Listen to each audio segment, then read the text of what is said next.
প্রিয় রমাদান, তুমি এসো পূর্ণাঙ্গ হেদায়েত নিয়ে, তুমি এসো আমার মতো গুনাহগারের নাজাতের উসিলা হয়ে।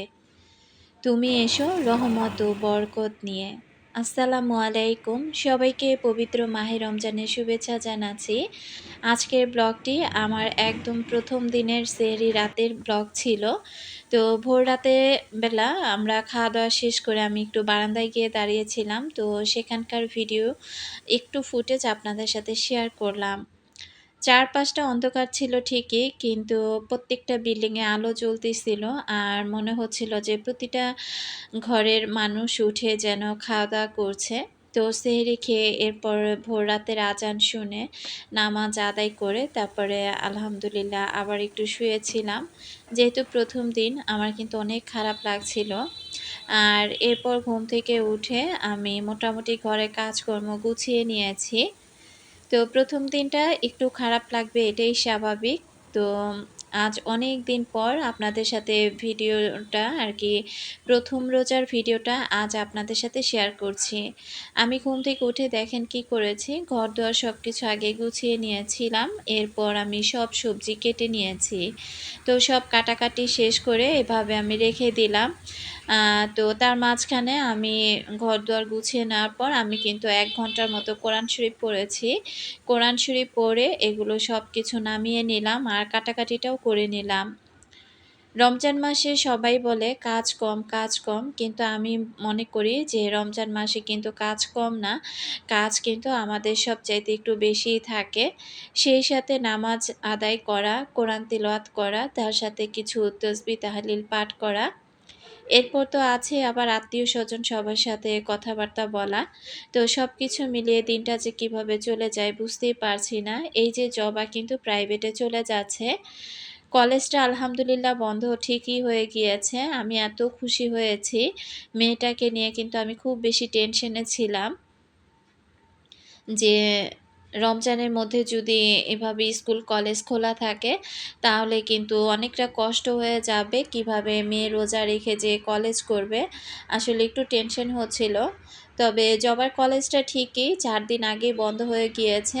জুঁইয়ের স্কুলটা কিন্তু এখনো পর্যন্ত বন্ধ হয় নাই। সম্ভবত ১০ রোজা পর্যন্ত আরকি স্কুলটা খোলা থাকবে। তারপর আরকি বন্ধ হয়ে যাবে এমনটাই শুনতেছি। তো এখানে দেখেন আমি ওই যে কাপড়-চোপড়গুলো ধুয়েছিলাম ওইগুলো সোফার উপর এভাবেই ফেলে রেখে দিয়েছি। আর এখন এই তো এক, এক করে সবগুলো কাপড়-চোপড় ভাঁজ করে নিলাম। প্রথম দিনের রোজাটা আমার কাছে মোটামুটি দুপুর পর্যন্ত একটু খারাপ লাগে নাই। ভালোই লেগেছে। তো দুপুরের পর থেকে কিন্তু আমার হাত-পা চলছিলই না। আমি যখন কাটাকাটির কাজগুলো একটানা দাঁড়িয়ে থেকে করছিলাম, তখন কিন্তু আমার দেখি যে এত খারাপ লাগতেছে। তো আমার মনে হচ্ছিল যে কাটাকাটির কাজগুলো যদি রাতের বেলায় করে রাখতাম, তাহলে হয়তো ভালো হতো। তো ভিডিওতে তো দেখতে পেয়েছেন যে তার আগের দিন পর্যন্ত আমি একটানা অনেকগুলো কাজ করেছি। তো আজকের জন্য যে কিছু রেডি করে রাখবো গতকালকে রাতে সেটা কিন্তু আমার পক্ষে আর সম্ভব হয়ে ওঠে নাই। তো এখানে আমি এই যে বুন্দিয়াগুলো ভিজিয়ে দিলাম। তো আজকে ফার্স্ট টাইম আমি রেডিমেড বুন্দিয়াগুলো এই যে ভিজালাম। আর এদিক থেকে আমার ওয়ারড্রপের উপরে যে সাদা কভারটা দেয়া ছিল, তো ওটা আমি ধুয়ে দিয়েছি। তো চিন্তা করলাম যে ওইদিকে না অনেক পরিমাণে ময়লা হয় আরকি। দরজাটা খোলা রাখলেই দেখা যায় অ্যাম সো-মিল যখন চালু থাকে কাঠের গুঁড়ো এসে একদম সাদা জিনিসটা ময়লা হয়ে যায়। তাছাড়া ওটার নিচে যেহেতু একটা রেক্সিন বিছানো আছে, তো সেক্ষেত্রে আরকি এটা না বিছালেও হবে। তো ও ওয়ারড্রোবের পিছনের অংশটা কিন্তু আমার অনেকটা নষ্ট হয়ে গিয়েছে। তো এটা বিছালে না কেমন যেন একটু টান, টান খায়। তো আমি একটু ভয়ে, ভয়েও থাকি যে এটা যেহেতু একদম পাতলা একটা কাপড় আরকি একটু নেট জাতীয়, আবার ছিঁড়ে না যায়। তো এই ভয়ে আমি চিন্তা করলাম যে এটা না হয় আমার টিভির ক্যাবিনেটের এদিকে বিছিয়ে দেই, দেখি কেমন লাগে। তো হোয়াইট কালার যেকোনো জিনিসই দেখবেন হোয়াইট কালার কোনো জিনিস দিয়ে সাজালে সেটা কিন্তু দেখতে অনেক বেশি ভালো লাগে।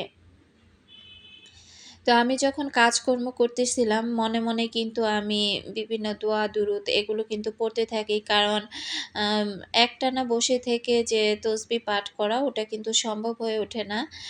যখন কাজ করি তখন মনে কোনো রকম আরকি দোয়া দুরুদ পড়তে থাকি। তো যখন যেটা মনে আসে সেটাই পড়তে থাকি। আসলে হাতে গোনে বা তসবিহ গুনে, গুনে যে পড়া ওটা কিন্তু সম্ভব হয়ে ওঠে না। তো কাজও করি আবার মনে, মনে সেই দোয়া দুরুদগুলো পড়তে থাকি। আর জুই এদিক থেকে স্কুল থেকে চলে আসছে। তো ওর স্কুলটা কিন্তু ১০টা থেকেই আর ছুটি হয়ে যায় প্রায় ১:৩০ টার মধ্যে আরকি। বাসায় আসতে, আসতে ২ টার মতো বেজে যায়। তো এই যে জায়নামাজগুলো মেয়েরা সব এলোমেলো করে রেখেছিল আর এখন আমি সবকিছু গুছিয়ে রাখছি। আমি জানি যে আমার প্রতিটা আপু ভাইয়ারা রমজানের ভিডিওগুলো অনেক আগেই শেয়ার করে ফেলেছেন। তো আমি অনেকটা পিছিয়ে পড়েছি। আজকে মাত্র আমি ১ম রমজানের ভিডিওটা আ ২০২৬ আলহামদুলিল্লাহ আপনাদের সাথে শেয়ার করছি। আর ১ম রমজানটা কেমন কাটালাম তো A to Z সেই ভিডিওটাই আজ আপনাদের সাথে শেয়ার করব। জানি না পরবর্তী ভিডিওগুলো কতটুকু কিভাবে আপনাদের সাথে শেয়ার করতে পারবো। আসলে এবার মনে হচ্ছে যে শরীর অনেক বেশি ক্লান্ত হয়ে যাবে, ভালো লাগবে না। এমন একটা খারাপ লাগা আরকি কাজ করতেছিল। তো এই তো এখানে আমি আ ই ইনফ্রান্টে আরকি ভাজিটা বসিয়ে দিলাম। আজকের ব্লগটাও আমার অনেকটা বড় হয়ে গিয়েছে। তো এর পরবর্তী ভিডিওগুলো হয়তোবা এতটা বড় নাও হতে পারে। ছোট, ছোট ভিডিও হয়তোবা আপনাদের সাথে শেয়ার করব। তবে একটা জিনিস কি যে আমরা যারা ব্লগ তৈরি করি আমাদের কিন্তু ভিডিওগুলো কতটুকু দেখতে দর্শকরা পছন্দ করেন তো সেটা কিন্তু আমরা আমাদের নিজেদের চ্যানেলটা দেখতেই বুঝতে পারি। তো আমার ভিডিওগুলো দেখেছি যে মোটামুটি একটু বড়সড় ভিডিও দিলে আমার আপুরা দেখতে অনেক বেশি পছন্দ করেন। তো সেক্ষেত্রে হয় আমি কিন্তু ভিডিওটা একটু বড় করার চেষ্টা করি। আর দেখা যায় কি যে এখন যেহেতু রমজান মাস কখনো ভালো লাগবে, কখনো খারাপ লাগবে।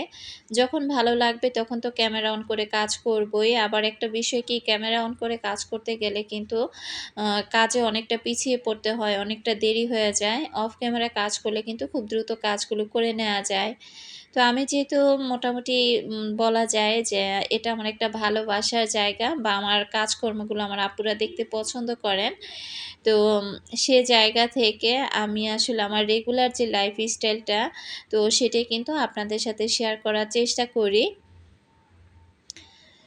তো যারা পছন্দ করেন তারা তো অবশ্যই ভালোবাসা দিয়ে দেখবেন। আর যাদের ভালো লাগবে না তাদেরকে বলব স্কিপ করে যেতে। আর আরেকটা কথা যে সকল আপুরা এখনো পর্যন্ত আমার সাথে আছেন, এখনো পর্যন্ত একটি লাইক দেননি, প্লিজ একটি লাইক দিয়ে ভিডিওটি কন্টিনিউ করবেন। তো এখানে আমি এই তো লাউ ভাজি করে নিলাম। তো ওইদিন যে লাউটা রান্না করেছিলাম, সেখানকার অর্ধেকটা লাউ আরকি ছিল। তো ভাবলাম যে এটা রান্না করে ফেলি। আর যেহেতু রমজান মাস তো আমার বাসায় কিন্তু তেমন একটা খাওয়া-দাওয়া হয় না বললেই চলে। এই যে সেহরি রাতের বেলা যেহেতু খাওয়া হয়েছে, ভোর রাতের বেলা শুধু আমার জবাই খাবে। জুই কিন্তু ওইভাবে খেতেই চায় না। আর সত্যি কথা বলতে জবার বাবাও কিন্তু ওইভাবে রোজা রাখতে পারে না। সে কিন্তু রোজা রাখে না। তো আমরা ৩ মা-মেয়ে আরকি রোজা রাখি। আর আমি দেখা যায় ভোর রাতে আমারও তেমন একটা খেতে ইচ্ছে করে না। হয়তোবা উঠে ১ গ্লাস পানি খাই, কখনো একটা খেজুর খেয়ে এভাবে রোজাটা কিন্তু রেখে দেই। আর এই মাছটা দেখেন ওই যে আমরা সূর্যমুখী ঘুরতে গিয়েছিলাম, মাছটাতে আমি সুন্দর করে ধুয়ে হলুদ মরিচ মাখিয়ে এভাবে কিন্তু বক্সে করে রেখে দিয়েছিলাম। প্রায় ২ দিন পর্যন্ত কিন্তু এভাবেই ছিল। তো আমি তো ভেবেছিলাম যে মনে হয় মাছটা নষ্ট হয়ে গিয়েছে। তো পরবর্তীতে বের করে দেখলাম যে না আলহামদুলিল্লাহ মাছটা কিন্তু ভালোই আছে। তো আমি ফুলকপি দিয়ে আলু দিয়ে এই মাছটা আরকি রান্না করে নিচ্ছি। হেলেনা আক্তার হেলেনা আইডি থেকে আপু কমেন্ট করেছে, "আপু একদম ঠিক বলেছ। প্রতিটা মহিলার ওয়াশিং মেশিন থাকা প্রয়োজন সামর্থ্য অনুযায়ী। অনেক দরকারি জিনিস। আপু বেশি বয়স হওয়া লাগছে না। এখন অল্প বয়সেই সবার মাজা ব্যথা শুরু হয়ে যায়। তোমাদের জন্য দোয়া রইলো আল্লাহর দরবারে। ভালো থেকো, সাবধানে থেকো আর আস্তে ধীরে কাজ করবে। শরীরে রেস্ট দিবে।" তো আপু তোমাকে অসংখ্য ধন্যবাদ। এটা সত্যি কথা। এখন মানুষের এত বয়স হওয়া লাগে না। বয়সের আগেই কিন্তু মানুষ দেখা যায় অসুস্থ হয়ে পড়ে। তো আগের দিনের আমার যে নানি আছে, তো আমার নানি আলহামদুলিল্লাহ এখনো পর্যন্ত আম যতটুকুই সে আ তার আরকি বয়সটা হয়েছে, তারপরেও সে কিন্তু দিব্যি অনেক কাজ করতে পারে। তো আমাদের বয়সে যে আমার নানি কত রকমের কাজ করেছে, তাও সে আগের দিনের মানুষ। সে যা করেছে সব কিন্তু পাটায় বেটে তারপর করেছে। পাটায় বেটে আ ডেইলি মসলা বেটে তো ডেইলির তরকারিটা ডেইলি রান্না করেছে।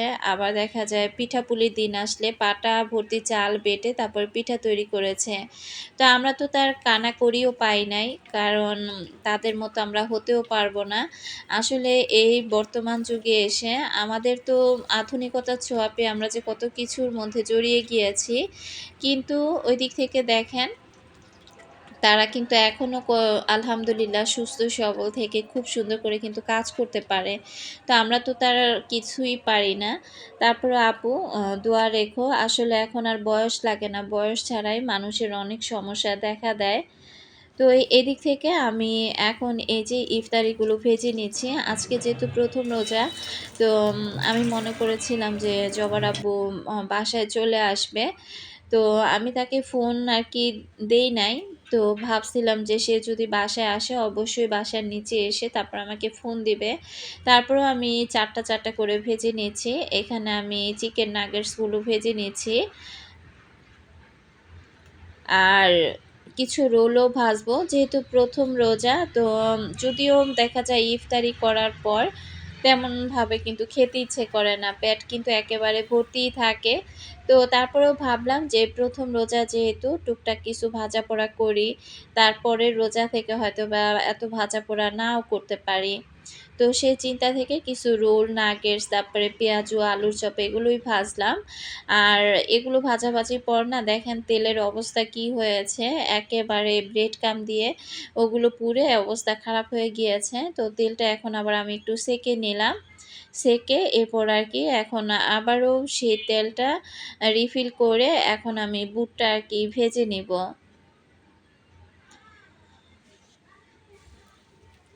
যে সকল আপুরা এখনও পর্যন্ত আমার সাথে আছেন কিন্তু এখনও পর্যন্ত একটি লাইক দেননি, প্লিজ একটি লাইক দিয়ে ভিডিওটি কন্টিনিউ করবেন। আর যে সকল আপুরা নতুন আজই আমার চ্যানেলে ১ম ভিজিট করেছেন, যদি ভিডিওর কোথাও কোনো অংশ আপনাদের কাছে এতটুকু ভালো লেগে যায়, চাইলে চ্যানেলটি সাবস্ক্রাইব করে আমার পাশে থেকে যেতে পারেন। তো আমি কিন্তু রান্না-বান্না শেষ করে এরপর কিছু টাইম আরকি রেস্ট করেছিলাম। এরপর আমি জোহরের নামাজ আদায় করেছি। আসরের নামাজ আদায় করে এরপর কিন্তু আমি আবার ইফতারি ভাজতে চলে আসছি। তো আসলে আজকে যখন ফার্স্ট টাইম আরকি রান্না একটানা করা শুরু করেছিলাম, তখনই আমি আ চিন্তা করলাম যে এভাবে যদি একটানা দাঁড়িয়ে কাটাকাটি করি বা আবার রান্না-বান্না দেখা যায় শুরু করে দেই, তাহলে কিন্তু আমি একেবারেই অসুস্থ হয়ে পড়বো। আর ইফতারির পর শরীর মনে হয় একেবারেই চলবে না। তো তার চাইতে আমি একটু অন্যভাবে রান্না-বান্না করার চিন্তাভাবনা আরকি করছি। তো যখন যেভাবে রান্না করব তখন তো আপনাদের সাথে শেয়ারই করব। আর আমি কিন্তু এই যে ইফতারি বানানোর পর দেখেন এই যে প্লেট, বাটি কত কিছু বের হয়েছে। এগুলো আমি ওদিকে ভাজা-পোড়া শেষ করতে না করতে আবার এদিক থেকে ধোয়াধুয়ি শুরু করে দিয়েছি। এখন যদি এই থালা-বাটি এগুলো যদি না ধুয়ে রাখা হয়, তাহলে দেখা যাবে কি ইফতারির পর আরও অনেক কিছু বের হবে। তখন অনেকগুলো একসাথে জমে যাবে। আবার আমার ধুতেও কিন্তু একটু কষ্ট হবে। তো যখন যেটা আরকি বের হচ্ছে, তখন সাথে ওগুলো আমি ক্লিন করে নেয়ার চেষ্টা করতেছি। তো এবারকার রমজানটা সত্যি কথা বলতে যে বিকেল থেকে কেন জানি আমার বাবার কথা খুব বেশি মনে পড়ছিল। তো যখন এই যে ইফতারির আয়োজনগুলো করতেছিলাম মনে বাবাকে এত মনে পড়ছিল যে কি বলবো? যে গত বছরও তো আমার বাবা ছিল, এবছর আর নাই। আসলে বাবার ডাকটা যে কি একটা শান্তির একটা ডাক, হয়তোবা ওইভাবে দীর্ঘদিন ডাকি নাই বা ডাকা হয় নাই। কিন্তু এখন বাবা ডাকটাকে খুব বেশি মিস করতেছি। অনেক বেশি মনে পড়ে। তো যতক্ষণ পর্যন্ত আমি ভাজাপোড়া করেছি ততক্ষণ পর্যন্ত আমার জবার সাথে আমি বারবার বলতেছিলাম, "জবা, তোমার নানার কথা না আজকে আমার অনেক বেশি মনে পড়তেছে। আজকে দুনিয়ার উপর আমরা সবাই আছি, আমার বাবা কোথায় আছে?" তো জবা আরকি বারবার বলতেছিল যে, "মন খারাপ করো না আম্মু, সবাইকে তো একটা না একটা সময় যেতে হবে।" তো মেয়ে কিন্তু এই যে আমার পাশেই দেখেন দাঁড়িয়ে আছে। আর এদিক থেকে আমি ওকে জুসটা রেডি করে দিলাম। আমি আমার প্রতিটা আপু ভাইয়াদেরকে বলবো যে সবাই আমার বাবার জন্য দোয়া রাখবেন। আমিও প্রত্যেকটা আপু ভাইয়াদের মা-বাবার জন্য মন থেকে অনেক, অনেক দোয়া রাখছি। আল্লাহ যেন এই রমজানের উসিলায় তাদের সকল গুনাহ খাতা মাফ করে তাদের বেহেশতের উচ্চ মোকামটাই দান করেন। আমিন। তো টেবিলে বসে যাব। আর এর মধ্যে আমি কিন্তু টিভি ছেড়ে রেখেছি। মোনাজাত শুরু হবে কিছুক্ষণের মধ্যেই। তো মোনাজাতটা ধরবো আর সেই সাথে কোরআন তেলাওয়াত হচ্ছে। তো এদিক থেকে জবা আরকি গ্লাসে আরকি জুসটা সরি শরবতটা আরকি ঢেলে নিচ্ছিল। তো এখন মোনাজাতে বসে যাব। কারণ এই যে টেবিলে বসে খাবার সামনে রাখা সত্ত্বেও আমরা যখন খাই না, তখন কিন্তু আল্লাহ তাআলা খুব খুশি হন। আল্লাহ বলে যে, "দেখো আমার বান্দারা খাবার সামনে রেখেও তারা আমার হুকুমের অপেক্ষাতে আছে। তারা দেখো কিচ্ছু খাচ্ছে না।" তো এই সময়তে মোনাজাত ধরে আল্লাহর কাছে যা চাওয়া যায়, আল্লাহ সেই দোয়াটাই কিন্তু তার বান্দার কবুল করে থাকে। আজকের ভিডিওটা আমি একদম সকালের কাজকর্ম থেকে শুরু করে ইফতার পর্যন্তই কিন্তু রেখেছি। জানি না আপনাদের কাছে কেমন লাগবে আর সবার ১ম রমজানটা কেমন কেটেছে সেটা তো আমি যতটুকু পেরেছি আপুদের ভিডিওতে দেখেছি। তো এখন আমি সবকিছু রেডি করে এরপর বসে যাব। আর জবা কি যেন আসলে আমাকে বলতেছিল, আমি সেই কথার উত্তরটাই ওকে দিতেছিলাম। মোনাজাতে ঠিকই বসেছি। মোনাজাতে বসে মনে হয় বাবার কথা আরো বেশি মনে পড়ে গিয়েছিল। নিজেকে কোনোভাবেই কন্ট্রোল করতে পারছিলাম না। রাব্বি হামহুমা কামা রব্বাইয়ানি সাগীরা। পৃথিবীর সকল বাবা-মা ভালো থাকুক। আমি এখানেই বিদায় নিচ্ছি। আল্লাহ হাফেজ।